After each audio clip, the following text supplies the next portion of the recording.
Hello everyone, welcome to this video. दोस्तों, मेरा नाम है दीपक और आज के इस वीडियो में मैं आपसे इंडियन कॉन्स्टिट्यूशन के एक बहुत ही इंपॉर्टेंट टॉपिक पर बात करने वाला हूं। देखिए, टाइप्स ऑफ रिट्स यानी कि रिट्स इन इंडियन कॉन्स्टिट्यूशन। हमारा जो फंडामेंटल राइट्स हैं उनको सिक्योर कौन करता है? जुडिशरी। तो जुडिशरी उनको कैसे बचाती है? रिट्स यानी कि ऑर्डर देके। तो ये ऑर्डर क्या होते हैं, रिट्स क्या होती है, ये सारी की सारी चीज़ें बहुत ही सिंपल तरीके से हम इस वीडियो में समझने की कोशिश करते हैं।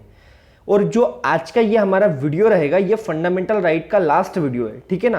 क्योंकि हमने सारे के सारे फंडामेंटल राइट बहुत ही इजीली, अच्छे से और डीप में कवर किए हैं।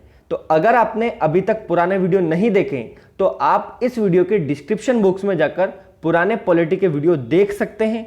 और अगर आपने अभी तक हमारे चैनल को सब्सक्राइब नहीं किया है तो प्लीज इसको सब्सक्राइब कर लो, बेल आइकन को भी आप दबा ही दो, ताकि आपको ऐसे ही इंफॉर्मेटिव सब्जेक्ट से रिलेटेड वीडियो की इंफॉर्मेशन पहले ही मिल जाए।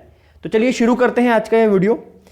देखिए, आर्टिकल 32 की हम बात करेंगे, है ना? अभी तक हमने सारे फंडामेंटल राइट देख लिए। हमने धर्म का अधिकार, है ना, उसके बाद में माइनॉरिटीज के अधिकार, ये लास्ट वीडियो देखा था। आज की इस वीडियो में हम अगर बात करें आर्टिकल 32 की, तो ये बात करता है राइट टू कॉन्स्टिट्यूशनल रेमेडीज, है ना, संवैधानिक उपचारों का अधिकार। देखिए, जो भीमराव अंबेडकर जी है, उन्होंने इसे मोस्ट इंपोर्टेंट फंडामेंटल राइट माना है। उन्होंने इस फंडामेंटल राइट को हार्ट एंड सोल यानी कि दिल और आत्मा कहा है। तो क्यों कहा है? क्योंकि ये जो फंडामेंटल राइट है ये सिटीजन्स को बचाता है ना? क्योंकि ये जो फंडामेंटल राइट है ये बाकी के जितने भी सारे फंडामेंटल राइट है उनको प्रोटेक्ट करता है, उनको बचाता है। कैसे? देखिए, एक एग्जाम्पल मैं आपको बताता हूं, बहुत ही सिंपल एग्जाम्पल है।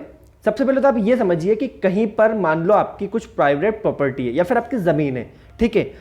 अब आप अपनी जमीन को प्रोटेक्ट करने के लिए ना तो किसी तरह की तार फेंसिंग वहां पर करवा सकते हैं, है ना, और ना ही आप वहां पर कोई सा कंस्ट्रक्शन कर सकते हैं। जैसे अगर आप चाहते हैं कि यार मैं वहां पर घर बना लूं, तो आप नहीं कर सकते ऐसा। और ना ही आप किसी को वहां से, जैसे कोई अगर पर्सन है वहां पर कुछ काम कर रहा है तो आप उसको निकाल भी नहीं सकते। तो क्या इस कंडीशन में आप अपनी खुद की प्रॉपर्टी को प्रॉपरली एंजॉय कर पा रहे हैं? शायद नहीं, क्योंकि यार पैसे हमने लगाए हैं, यानी कि प्रॉपर्टी हमारी है, लेकिन हम उसको प्रॉपर तरीके से एंजॉय नहीं कर पा रहे हैं। अब ठीक इसी ये जो मैंने आपको एग्जांपल दिया है, इसी को मैं फंडामेंटल राइट से रिलेट करता हूं। देखिए, हमें तरह तरह के फंडामेंटल राइट्स मिले हुए हैं, है ना, जैसे right to education, right to freedom, right to life, है ना, बहुत सारे हमने देखे हैं प्रीवियस वीडियो में। तो बिल्कुल ठीक इस प्रॉपर्टी के एग्जाम्पल की तरह, जब तक हमारे जो फंडामेंटल राइट्स है वो प्रोटेक्ट नहीं हो जाते तो इन राइट्स का कोई मतलब नहीं होता है, ठीक है ना? क्योंकि अगर ये सारे के सारे फंडामेंटल राइट अगर हमारे वॉयलेट होते हैं और हम उनको प्रोटेक्ट कर ही नहीं सकते तो क्या मतलब रह जाएगा इनका? तो इसीलिए इन सारे फंडामेंटल राइट्स को प्रोटेक्ट करने के लिए हमें कॉन्स्टिट्यूशन जो है वहां से कुछ रेमेडीज मिली है, ठीक है ना? और वो सारी की सारी रेमेडीज दी है आर्टिकल 32 में। समझ गए आप? तो हम उन्हीं रेमेडीज को समझने का प्रयास करेंगे, ठीक है? तो चलिए एक एक करके समझते हैं। देखिए, जो फंडामेंटल राइट्स है वो किसके लिए है? तो वो हमारे लिए है, ताकि स्टेट हमारे ऊपर अत्याचार नहीं कर सके, है ना, हमारे हक से हमें वंचित नहीं कर सकते।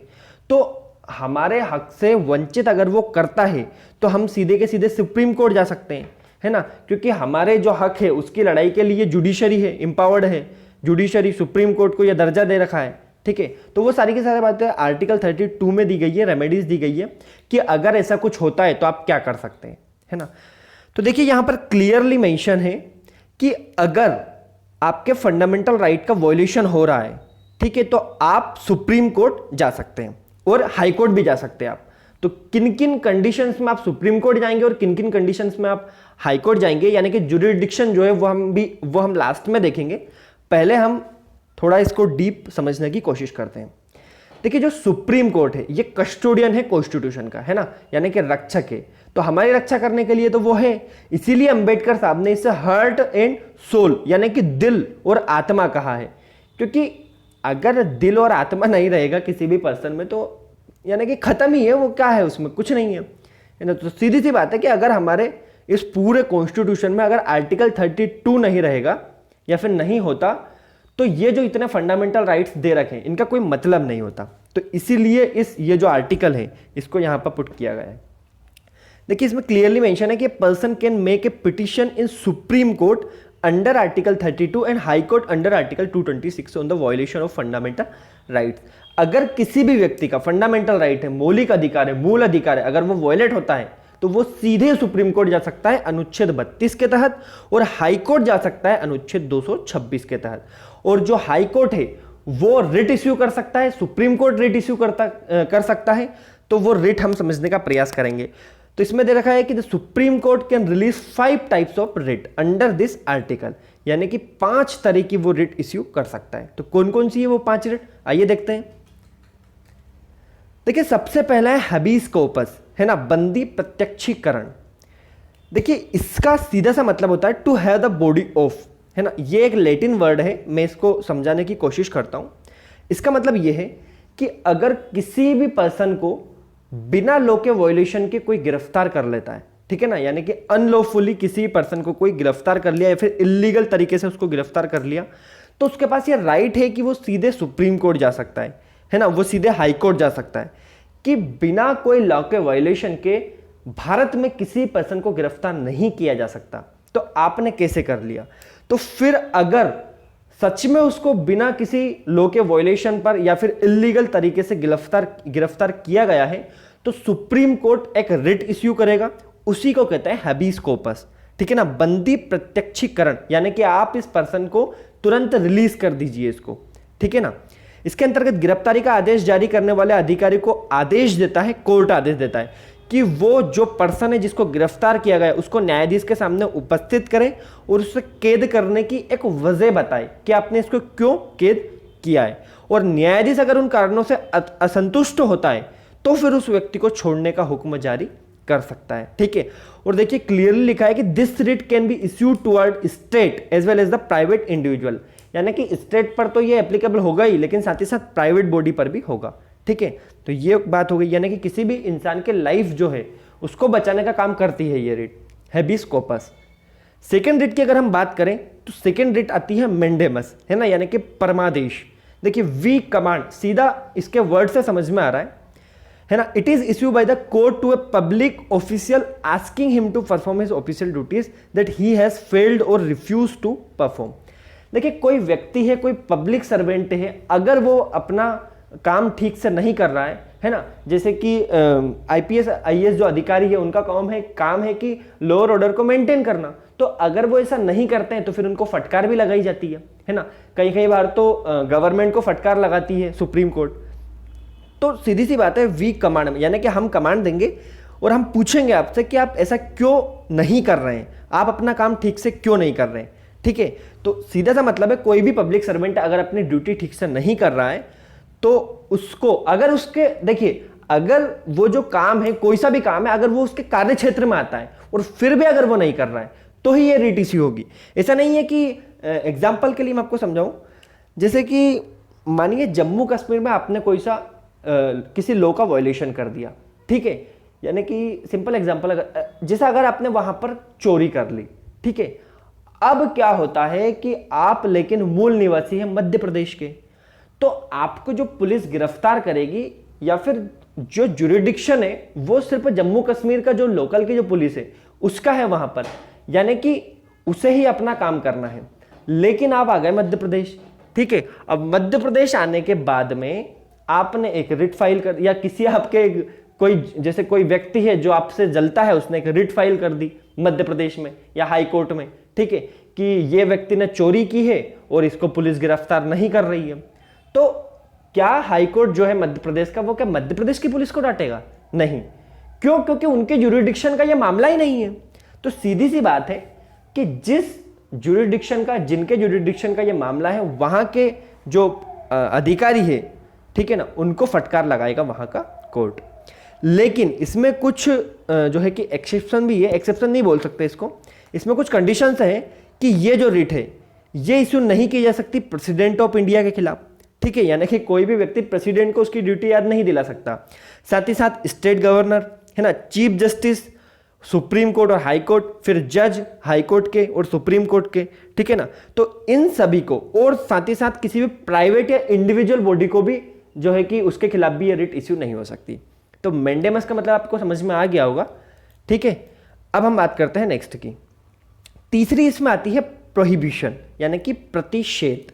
देखिए प्रोहिबिट करना यानी कि रोकना किसी भी चीज को, ठीक है, तो इसका लिटरली मीन है टू फॉरबिड, ठीक है। देखिए सीधी सी बात है, लोअर कोर्ट अगर अपने दायरे से बाहर जाकर फैसला सुनाता है जो उसकी जुरिडिक्शन में नहीं आता है, तो यहां पर प्रोहिबिशन उसको रोक देता है, प्रोहिबिट कर देता है, ठीक है ना। हायर कोर्ट जो है वो लोअर कोर्ट से बोलता है कि आप ऐसा नहीं कर सकते क्योंकि ये आपके कार्य क्षेत्र यानी कि आपके जुरिडिक्शन में नहीं आता है, तो ये उसको रोकता है। और अच्छा, हमने जो मैंडेमस है उसमें क्या देखा था, उसमें एक्टिविटीज को डायरेक्ट कर रहा है और यहां पर प्रोहिबिशन में इनएक्टिविटीज को डायरेक्ट कर रहा है, ठीक है। तो ये बहुत ही ज्यादा इंपॉर्टेंट है। देखिए और ये जो रेट है ये जुडिशियल और क्वासी जुडिशियल अथॉरिटीज के खिलाफ हो सकता है सिर्फ, ठीक है, यानी कि किसी भी एडमिनिस्ट्रेटिव जैसे कि आईएएस आईपीएस अधिकारी है तो उनके खिलाफ थोड़ा ना होगा, वे फैसला थोड़ी नहीं सुनाएंगे, फैसला सुनाने का काम है जुडिशरी का, थे ना, तो ये उन्हीं के खिलाफ होगा। तो किसी भी एडमिनिस्ट्रेटिव अथॉरिटी के खिलाफ नहीं हो सकता, लेजिस्लेटिव बॉडी के खिलाफ नहीं हो सकता, प्राइवेट इंडिविजुअल बॉडी के खिलाफ नहीं हो सकता, तो ये है। नेक्स्ट आता है सरसरी, ठीक है ना, इसका मतलब है टू बी सर्टिफाइड और टू बी इन्फॉर्म्ड, है ना, यानी कि इन्फॉर्म कर रहे हैं हम आपको, ठीक है। तो यहां पर देखिए दो चीजें है ना, प्रोहिबिशन में हमने देखा था कि प्रिवेंटिव है वहां पर, यानी कि प्रिवेंट करता है वो लोअर कोर्ट को, मतलब अगर आपके दायरे में नहीं आता है, आपके जुरिडिक्शन में नहीं आता है तो आप ऐसा नहीं कर सकते। लेकिन यहां पर प्रिवेंटिव तो है ही है लेकिन साथ में क्यूरेटिव भी है, क्योर, ठीक है ना, समाधान निकालना किसी भी चीज का। तो सीधा सा मतलब है कि यहां पर जो हायर कोर्ट है वो ना सिर्फ लोअर कोर्ट को ये बोलेगा कि ये आपके जुरिडिक्शन में नहीं आता है तो इसको मत कीजिए, बल्कि उसको ट्रांसफर कर दीजिए, है ना, यानी कि वो जिसके भी जुरिडिक्शन में आता है या तो उसे ट्रांसफर कर दीजिए या फिर मतलब उस अथॉरिटी को ट्रांसफर कर दीजिए, ठीक है। तो यहां पर सरसरी जो आता है हमारा रिट, यहां पर किसी भी वरिष्ठ न्यायालय द्वारा किसी भी अधीनस्थ न्यायालय यानी कि लोअर कोर्ट को या न्यायिक निकाय को अपनी अधिकारिकता का उल्लंघन कर रहा है को रोकने के उद्देश्य से जारी की जाती है। पहली बात, प्रतिषेध व उत्प्रेषण में एक ही अंतर है। प्रतिषेध यानी कि कौन सा, जो हमने पहले देखा था प्रोहिबिशन, है ना।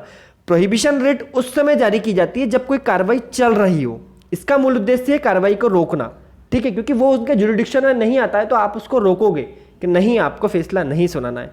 लेकिन उत्प्रेषण यानी कि सरसरी जो है इसका मेन उद्देश्य है कि ठीक है, अगर आप उसमें जो है कि पहली चीज तो उनका यह रहेगा कि आप इसको रोकिए, ऐसा मत कीजिए, लेकिन अगर वो ऐसा कर देते हैं, अगर वो कोई डिसीजन सुना देते हैं, ठीक है, तो ये कहते हैं कि निर्णय जो है उसकी समाप्ति के उद्देश्य से इसको जारी किया जाता है, यानी कि जो फैसला सुना दिया है वो गलत है, उसको आप जो है कि नहीं मानोगे और ये जो केस है इसको ट्रांसफर कर दीजिए आप, है ना, जिसके जुरिडिक्शन में आता है उसके, ठीक है। तो ये हो गया हमारा सरसरी। अब नेक्स्ट और लास्ट डेट आती है क्यो वारंटो, है ना। इट लिटरली मींस, इसका मतलब क्या होता है, बाय व्हाट अथॉरिटी और वारंट। देखिए सीधी सी बात है, कोई एक इंसान है जो आपका ऑफिस छीन कर बैठ गया है ना, आप काबिल है किसी भी जॉब के, लेकिन आपका जो पब्लिक ऑफिस है वो एक्वायर करके बैठ गया है, तो आप उसके खिलाफ इस रिट के माध्यम से जो है कि एक्शन ले सकते हैं, कोई दिक्कत नहीं है, उसको आप हटा सकते हो, है ना। जो इंसान एलिजिबल ही नहीं है उस ऑफिस को होल्ड करने के लिए, जो इलीगल तरीके से वहां पर जो है कि उसने ऑफिस अटेंड कर रहा है, होल्ड कर रहा है, तो हम देखते भी है ना बहुत सारे ऐसे एग्जाम्पल, फर्जी डॉक्यूमेंट लगा के जो है कि किसी भी जॉब को ले लेते हैं, है ना। यहां तक कि आईएएस आईपीएस में भी हमने देखा है कि बहुत सारे आईएएस आईपीएस इलीगल तरीके से जो है कि चले जाते हैं वहां पर, तो आप ऐसा नहीं कर सकते। हमारा संविधान जो है कि ऐसा कोई रूल नहीं है उसमें, संविधान ने इसको प्रोटेक्ट किया है कि अगर कोई व्यक्ति ने कोई गलत तरीके से पब्लिक ऑफिस को अटेंड कर रहा है या फिर होल्ड किया है तो इस रिट के थ्रू उसको हटाया जा सकता है, उससे कारण मांगा जा सकता है, ठीक है ना। तो ऐसा है, लेकिन इसमें भी कुछ कंडीशंस हैं। तो ये जो रिट है हमारी, ये मिनिस्टेरियल और फिर प्राइवेट ऑफिस के खिलाफ इश्यू नहीं की जा सकती। सीधी सी बात आ गई, हमारे भारत देश में किसी भी मंत्री को पब्लिक ऑफिस यानी कि उसका ऑफिस होल्ड करने के लिए मिनिमम रिक्वायरमेंट तो है ही नहीं, लेकिन मैक्सिमम क्या है, अनपढ़, 10वीं फेल 12वीं फेल, देखते ही हम हमारे मैक्सिमम जो मंत्री हैं वो अनपढ़ है, तो उनके खिलाफ आप रिट इश्यू नहीं कर सकते, ऐसा है यहाँ पर। तो ये हो गई हमारी लास्ट रिट। नेक्स्ट अगर हम बात इसमें करें तो जुरिडिक्शन बच जाता है। तो जुरिडिक्शन मतलब क्या होता है, यानी कि कार्य क्षेत्र अलग अलग, है ना, क्योंकि आप सुप्रीम कोर्ट में भी जो है कि पिटीशन फाइल कर सकते हो, सुप्रीम कोर्ट भी रिट इश्यू कर सकता है, हाई कोर्ट भी कर सकता है, तो किन किन कंडीशंस में करेगा। देखिए पहले इसमें कंडीशन है, देखिए जो सुप्रीम कोर्ट है वो सिर्फ इन्फोर्समेंट ऑफ फंडामेंटल राइट, यानी कि अगर आपके फंडामेंटल राइट का वायलेशन हो रहा है तो ही रिट इश्यू करेगा, ठीक है। लेकिन हाई कोर्ट इसमें अदर पर्पस के लिए भी रिट इश्यू कर सकता है। तो पहले जो सुप्रीम कोर्ट है, यानी कि ये जो हमारा फर्स्ट वाला पॉइंट है, इसमें सुप्रीम कोर्ट को थोड़ी कम पावर दी गई है ना, और जो हाई कोर्ट है वो मोर पावरफुल है। हाई कोर्ट जो है वो लीगल राइट्स के उसमें भी रिट इश्यू कर सकता है, जैसे कि राइट टू प्रॉपर्टी, जमीन का कोई विवाद हो गया तो उसमें हाई कोर्ट को यह अधिकार है, वो रिट इश्यू कर सकता है। तो ये हो गया पहला। दूसरा है हमारा कि भारत में कहीं पर भी, यहां पर जुडिक्शन को बताया गया है, भारत में कहीं पर भी अगर किसी भी पर्सन का फंडामेंटल राइट का वॉयलेशन हो रहा है तो सुप्रीम कोर्ट रिट इश्यू जारी कर सकता है, सुप्रीम कोर्ट रिट जारी कर सकता है। लेकिन हाई कोर्ट जो है वो सिर्फ अपने जुडिक्शन, यानी कि अपना जो एरिया रहेगा, है ना, जैसे कि हर स्टेट का अपना एक अलग हाई कोर्ट होता है, तो जैसे कि यूपी है तो वहां का इलाहाबाद हाई कोर्ट, तो वो सिर्फ और सिर्फ जो उसके जुडिक्शन में आता है उस एरिया को कवर करेगा, वहां पर रिट इश्यू कर सकता है, ठीक है। तो इसमें सुप्रीम कोर्ट को मोर पावरफुल बताया है, क्योंकि सुप्रीम कोर्ट तो पूरी कंट्री में अगर कहीं भी किसी भी व्यक्ति का फंडामेंटल राइट जो है वो वॉयलेट हो रहा है तो वो रिट इश्यू कर सकता है। लास्ट इसमें आ जाता है थर्ड। देखिए यहां पर आर्टिकल 32 है, वो क्या है, इटसेल्फ फंडामेंटल राइट है ना, खुद में ही एक फंडामेंटल राइट है। तो सुप्रीम कोर्ट अपने रिट जुडिक्शन को बिल्कुल भी रिफ्यूज नहीं कर सकता, लेकिन हाई कोर्ट कर सकता है ना। इसीलिए तो सुप्रीम कोर्ट को यहां पर डिफेंडर और गारंटर बोलते हैं फंडामेंटल राइट का। तो ये था, है ना, ये बहुत ही इंपॉर्टेंट है, आपको ध्यान रखना है ना। सुप्रीम कोर्ट यानी कि आर्टिकल 32 और हाई कोर्ट आर्टिकल 226। तो आई होप दोस्तों आपको लेक्चर पसंद आया होगा। प्लीज आप बताइए, कमेंट सेक्शन में बताइए, अगर आपको यह लेक्चर वाकई में पसंद आता है तो हमारे इस वीडियो को लाइक कीजिए, शेयर कीजिए, सब्सक्राइब कीजिए और कमेंट कीजिए कि आपको कहां पर डाउट आ रहा है ना। तो ये हमारे सारे के सारे फंडामेंटल राइट जो है खत्म हो चुके। अब हम नेक्स्ट टॉपिक स्टार्ट करेंगे डीपीएसपी, ठीक है। तो अगर आपको फंडामेंटल राइट से रिलेटेड कुछ भी डाउट है तो आप कमेंट सेक्शन में बता सकते हैं, मैं आपकी जो है कि डाउट है क्लियर करने की कोशिश करूंगा। Thank you so much.